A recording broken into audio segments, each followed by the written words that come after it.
بسم الله الرحمن الرحيم الحمد لله الذي أرسل رسوله بالهدى ودين الحق ليظهره على الدين كله ولو كره المشركون ومن على المؤمنين إذ بعث فيهم رسولا من أنفسهم فهدى إلى سبيل الرشاد وجاهد في الله حق جهاده وصلوات الله وسلام عليه وعلى آله وصحبه أجمعين. سلام الله عليكم ورحمة الله وبركاته. Ahlan wa sahlan bikum dans cette 86e rencontre des leçons à tirer de la vie du meilleur des hommes. As'alullah al-Karim, Rabb al-Arsh al-Azim, an yu'allimana ma yanfa'una wa an yaghfira lana dhunubana zahiran wa batina. Innahu sami'un mujib ad-da'awat. Je demande à Allah qui nous enseigne ce qui sera profitable et qu'il nous pardonne nos péchés, apparents comme cachés. Et il est certes audient et clairvoyant envers celui qui l'invoque. Nous nous étions arrêtés dans le cours précédent au refus des musulmans, des Ansar plus particulièrement, de conclure un arrangement avec les mouchriquines de Ghatafan. Et nous avions évoqué la fierté des croyants et l'honorabilité des croyants, leur détermination et leur abnégation. Et après cela, le prophète sallallahu alayhi wa sallam alla voir les associateurs et il annula et renonça à l'accord qu'il souhaitait mettre en place entre les Médinois et les associateurs de Ghatafan. Et je vous invite à revenir au cours précédent. Après cet événement, la situation s'est modifiée et cela a apporté un grand changement. Car Ghatafan, lorsque l'arrangement a été annulé avec le prophète sallallahu alayhi wa sallam, ils ont commencé à se poser des questions. Certains d'entre eux voulaient quitter l'armée et se retirer de cette coalition. Car si Quraysh prenait connaissance de cet accord qui a failli avoir lieu entre Ghatafan et les musulmans, il y aurait eu forcément des représailles de la part des Qurayshites, sur la tribu de Ghatafan bien sûr. Et c'est pour cela que la tribu de Ghatafan, un peu plus tard, elle s'est retirée de cette bataille. Comme nous dit Allah Azza wa Jal, ورد الله الذين كفروا بغيظهم لم ينالوا خيرا وكفى الله المؤمنين القتال وكان الله قويا عزيزا. Et Allah a renvoyé avec leur rage les infidèles sans qu'ils n'aient obtenu aucun bien. Et Allah a épargné aux croyants le combat. Allah est fort et puissant. Également, parmi les grands événements qui ont eu lieu lors de cette bataille, il y a la position de Sa'd ibn Mu'adh, cet immense compagnon. Et wallah, lisez sa biographie, elle est magnifique. Car lorsque tu apprends que pour un homme, le trône du tout miséricordieux s'est mis à trembler, radiyallahu anhu, cela te suffit pour comprendre que cet homme n'est pas comme les autres. Alors que cet homme n'a pas vécu très longtemps sur l'islam. Au moment de sa mort, il n'avait vécu que 6 ans de religiosité, d'islam. Et malgré le peu d'années, le trône du tout miséricordieux a tremblé lors de sa mort.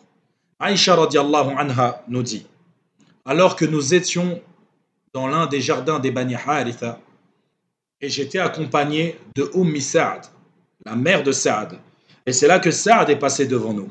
Il était vêtu d'une armure trop courte pour lui, car Sa'd était connu pour être grand, et son armure ne lui couvrait pas tout le corps.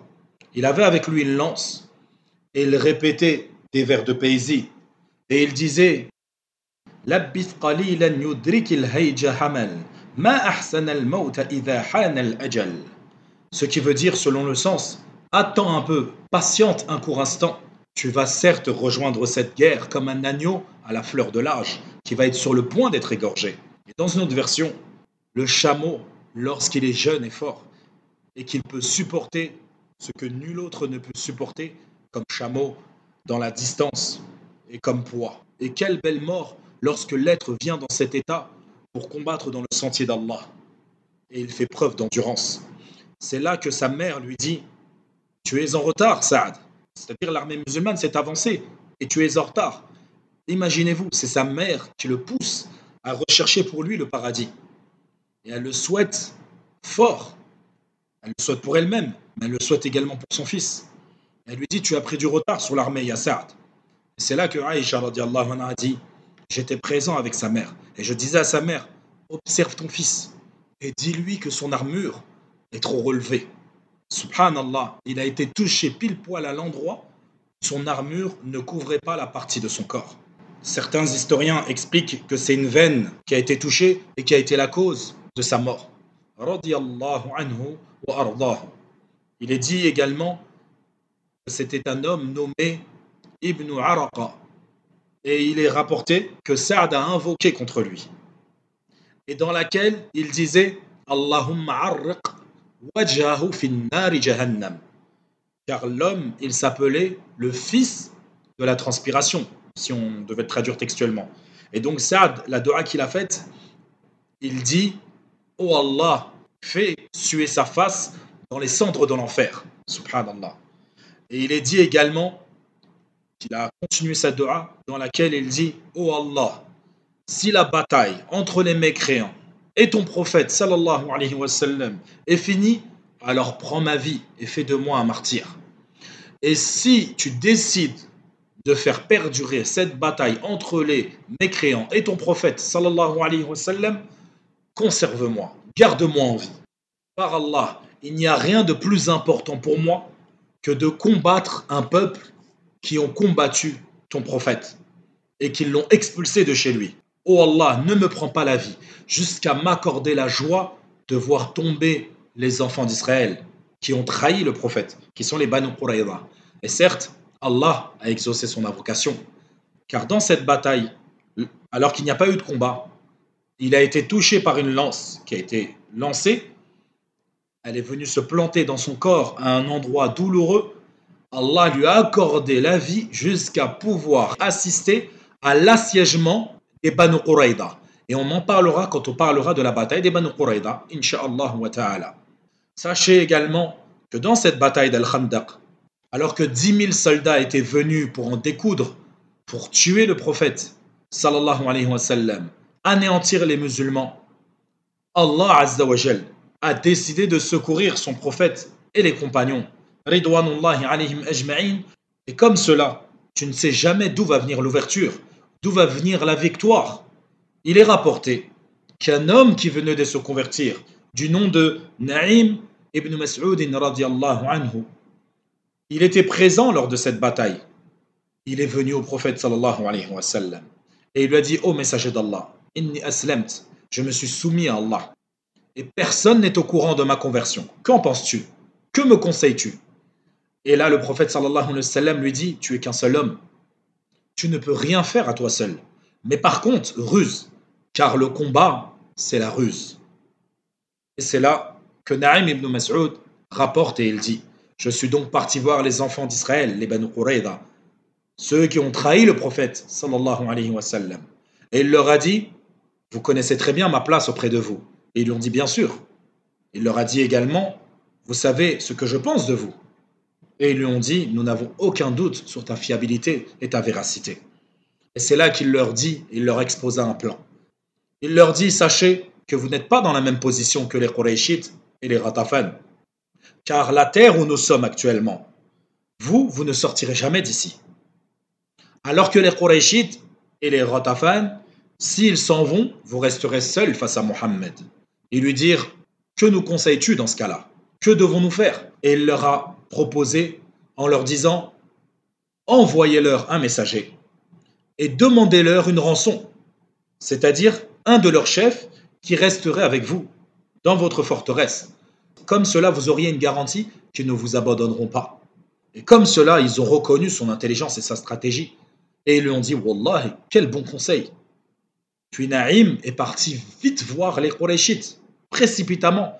Il est parti voir Abu Sufyan et il lui a dit, que penses-tu de moi, ya Abu Sufyan? Et Abu Sufyan lui dit, tu fais partie des meilleurs d'entre nous. Et nous n'avons aucun doute sur ta fiabilité et ta véracité. Et là, Naïm profita de l'occasion et il lui dit, comme vous le savez, les enfants d'Israël sont un peuple qui prend par surprise et qui trahit et qui est déloyal.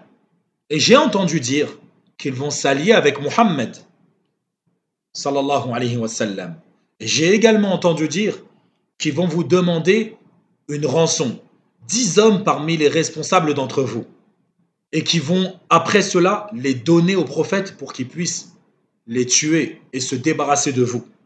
Et Après cela, ils prendront les armes avec Mohammed pour venir vous combattre, vous et la tribu des Ghatafan. Et c'est là qu'il leur a dit, nous allons donc voir cela. Puis il s'est précipité vers la tribu de Ghatafan. Il les a informés de ceux qu'il venait d'informer les Qurayshites. Et c'est là que Abu Sufyan a envoyé un messager aux Banu Qurayza. Il leur dit, certes, nous avons une place prépondérante. Et nous sommes actuellement en grande difficulté. Les chamelles sont mortes, les chevaux sont morts, il fait froid, et nous sommes énormément éprouvés. Commencez donc à combattre Mohammed, et nous vous emboîterons le pas. Et là, les Banu Qurayza lui ont répondu, désolé, nous sommes samedi. Et comme nous l'avions déjà dit, le samedi, il n'y a pas de combat. Ils ont prétendu, et ils ont dit, vous savez très bien ce qui est arrivé aux peuples qui nous ont précédés et qui ont combattu le samedi. Et certes, nous ne combattrons pas Mohammed jusqu'à ce que vous nous envoyiez 10 hommes parmi les responsables d'entre vous, et ils seront une sécurité pour nous et un engagement de votre part. Abu Sufyan, en recevant ce message, il dit à ses compagnons, certes, Naïm a dit vrai. Il leur a donc renvoyé un autre message en leur disant, jamais nous n'accepterons de vous donner 10 hommes parmi nous. Soit vous combattez Mohammed avec nous, soit nous le combattrons seuls, sans vous. Et c'est là que les Banu Qurayza ont dit, certes, Naïm a dit vrai. Et ceci a été une des stratégies et une des causes qui a semé la discorde entre les Banu Qurayza, les Qurayshites et les gens de Ghatafan. Et c'est comme cela qu'Allah Azza wa Jal secourt ses alliés de là où ils ne s'y attendent pas. فأكتفي بهذا القدر اليوم ولنا بقية ونكمل الحديث عن هذه الغزوة في لقاء القادم إن شاء الله والله هو الموفق وصلى الله وسلم على نبينا محمد وعلى آله وصحبه أجمعين